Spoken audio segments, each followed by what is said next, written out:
আসসালামু আলাইকুম গাইস, খুব তো আরাম করছি।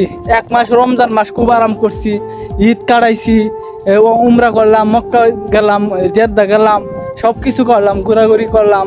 তো সব কিছু করার পর এনজয় করার পর কাম কাজ খুব রিল্যাক্স দিন কাটালাম, ছুটি কাটাইলাম।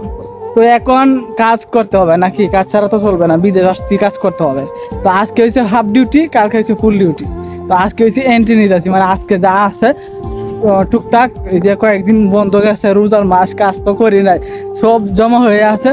তো আজকে সব কাজ করব আলহামদুলিল্লাহ। তবে আমার ছুটি, ঈদের ছুটি এত আনন্দ কাটতে পারে নাই, দৌড়াদৌড়ি করছি, খুব প্যারেশানের মধ্যে গেছে। তবু আলহামদুলিল্লাহ উমরা করতে পারছি, এটা যথেষ্ট। রোজা রাইখা 27 রোজার মধ্যে শুক্রবারে আলহামদুলিল্লাহ উমরা করতে পারছি, এটাই আলহামদুলিল্লাহ।